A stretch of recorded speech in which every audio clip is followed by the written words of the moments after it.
شروع اللہ کا نام لے کر جو بڑا مہربان نہایت رحم والا ہے۔ ان فرشتوں کی قسم جو ڈوب کر کافروں کی جان کھینچ لیتے ہیں، اور ان کی جو مومنوں کی جان آسانی سے نکالتے ہیں، اور ان کی جو تیرتے ہوئے جاتے ہیں پھر لپک کر آگے بڑھتے ہیں، پھر دنیا کے کاموں کا انتظام کرتے ہیں کہ وہ دن آ کر رہے گا جس دن وہ زلزلہ آئے گا، پھر اس کے پیچھے اور زلزلہ آئے گا۔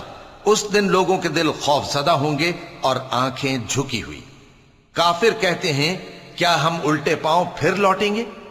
بھلا جب ہم کھوکھلی ہڈیاں ہو جائیں گے تو پھر زندہ کیے جائیں گے؟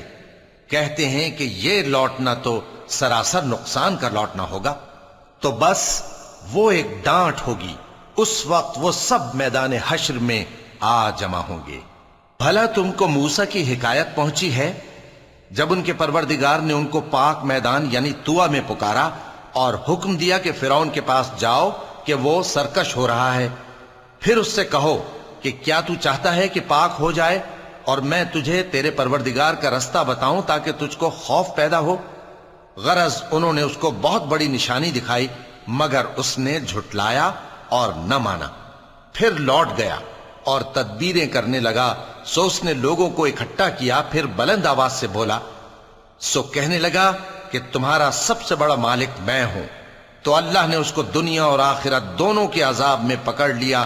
جو شخص اللہ سے ڈر رکھتا ہے اس کے لیے اس قصے میں عبرت ہے۔ بھلا تمہارا بنانا مشکل ہے یا آسمان کا؟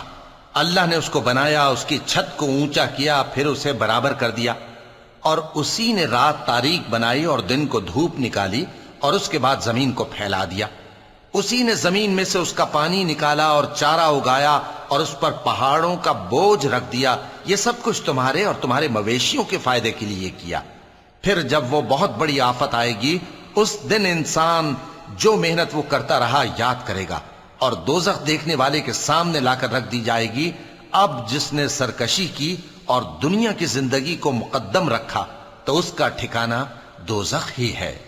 اور جو اپنے پروردگار کے سامنے کھڑے ہونے سے ڈرتا اور نفس کو بیجا خواہشوں سے روکتا رہا تو اس کا ٹھکانہ بہشت ہی ہے۔ اے پیغمبر صلی اللہ علیہ وآلہ وسلم، لوگ تم سے قیامت کے بارے میں پوچھتے ہیں کہ اس کی آمد کب ہے، سو تم اس کے ذکر کی طرف سے کس فکر میں ہو؟